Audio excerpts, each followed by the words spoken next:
اچھا یہاں ایک اور بات میں بتا دوں, ٹاپک نہیں ہے لیکن جب بات چل پڑی ہے نا تو پوری مکمل کر لو. یہ بھی ہماری سوسائٹی میں ہے کہ اگر غلطی سے کوئی فرما بردار بیٹا مل گیا نا ابا کو,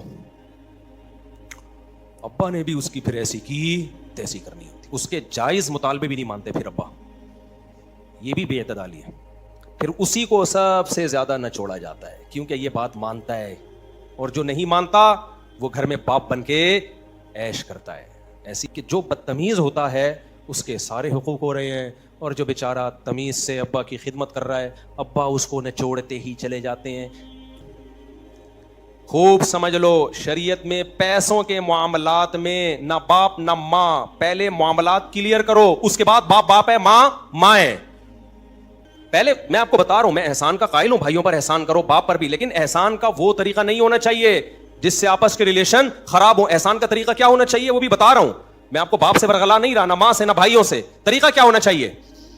طریقہ یہ, معاملات کو پہلے صاف کرو کہ میں جو آپ کے ساتھ یہ بزنس کر رہا ہوں میری محنت خرچ ہو رہی ہے, آپ میرے ابا ہیں, تو اگر صرف اپنی ذات کی حد تک آپ کھا رہے ہیں تو مجھے بڑی خوشی ہے.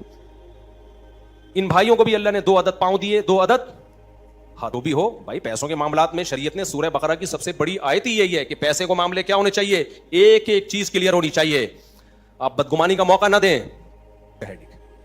ورنہ بعض ماں باپ وہ کام کر رہے ہوتے ہیں, اولادوں کو لڑوا رہے ہوتے ہیں آپس میں, ایسے کام کر رہے ہوتے ہیں, اور مرنے کے بعد ان کے لیے جہنم بنا کے جاتے ہیں دنیا میں.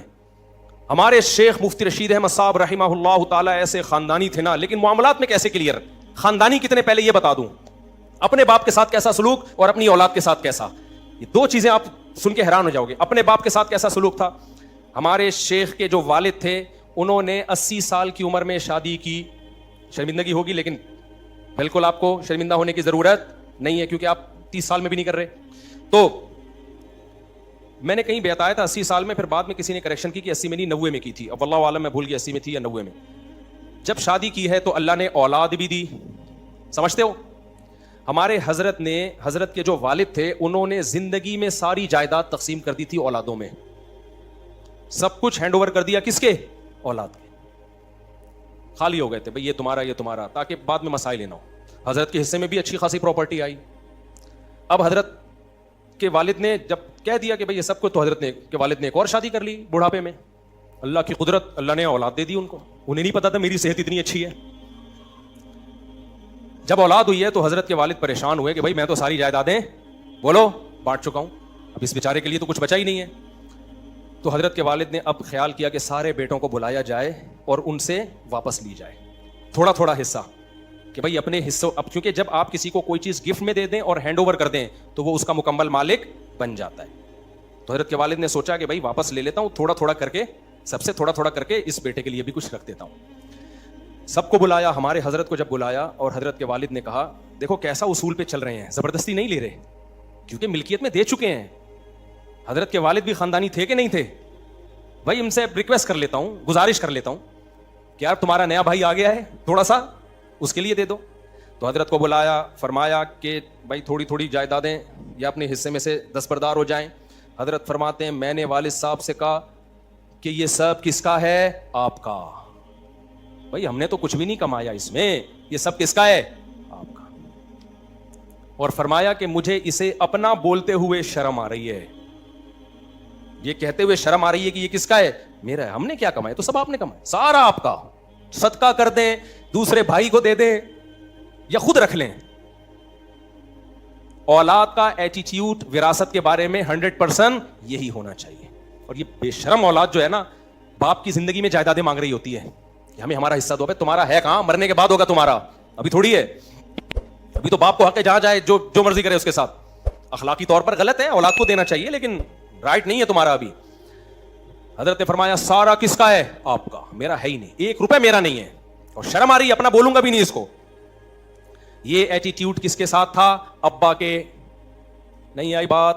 اور ابا بھی کیسے خاندانی ہے بھائی, بھائی جب ہینڈ اوور کر چکا ہوں تو اب بیٹوں سے پرمیشن لینی پڑے گی تاکہ ان کے دل میں نہ آئے کہ ہم سے ہماری ملکیت چھینی جا رہی ہے. ایسا مالی معاملات میں انسان کو کیا ہونا چاہیے, کلیئر. آگے اللہ نے حضرت کو اولادیں دی تو حضرت فرماتے ہیں میرے بچے جب جوان ہوئے, ان کی جب شادیاں ہوئیں تو میں نے ان سے کہا کہ اب ہر ایک گھر تھا نا, اس میں سب کو الگ الگ کمرے دے دیے, اب ہر کمرے میں سب میٹر لگے گا, جو جتنی بجلی استعمال کرے گا اس کا بل وہ خود دے گا.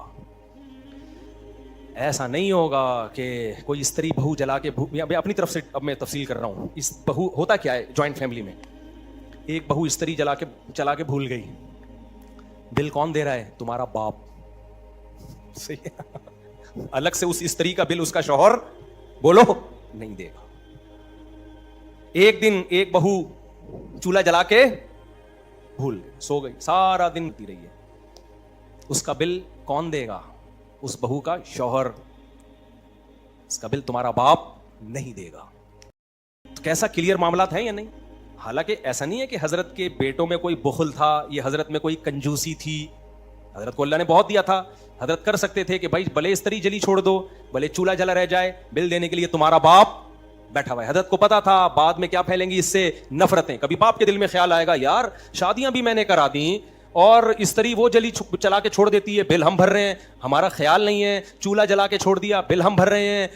بقرعید پہ موٹے موٹے کٹے آ رہے ہیں, پیسے کون دے رہا ہے؟ ہم دے. اس سے آپس میں کیا پھیلے گی؟ نفرتیں. تو ہر وہ چیز جو نفرت پھیلنے کا ذریعہ بنے اسے پاؤں کی ٹھوکر سے اڑا دو, سوسائٹی سے اس کو آؤٹ کر دو. اور مالی معاملات میں گڑبڑے جتنی نفرت پھیلانے کا ذریعہ بنتی ہیں اتنی کوئی اور چیز ذریعہ نہیں بنتی. اس لیے حضرت نے فرمایا جس بیٹے کی شادی ہوئی میٹر الگ, اس کا بل وہ دے گا. سمجھ میں آ رہی ہے بات؟ پھر بھلے استری جلا کے چھوڑ دو, چولہا جلا کے چھوڑ دو, یہ تمہارا ہیڈک ہے. نہیں آئی میرا خیال ہے بات؟ تو جوائنٹ فیملیوں میں باقاعدہ لڑوانے کے پروگرام ابا اور اماں کی طرف سے لانچ کیے جاتے ہیں. ایک بیٹا کما کے بھیج رہا ہے, دوسرے پیڑے کھا رہا ہے بیٹھ کے. ایک سعودیہ سے پیسے بھیج رہا ہے, دوسرا یہاں کیا کر رہا ہے؟ دوسرا بھائی یہاں پہ وہ لٹو کھیل رہا ہے, وہ اسنوکر میں پیسے اڑا رہا ہے. اب ماں کو بیٹا بولتا ہے اماں میں اس لیے تھوڑی بھیج رہا ہوں کہ یہ چرس پیے. اماں فوراً اپنے ماں ہونے کا تانا شروع کر, میں تجھے دودھ نہیں بخشوں گی. یہ ہوتا ہے؟ ہوتا نہیں ہے, ہو رہا ہے.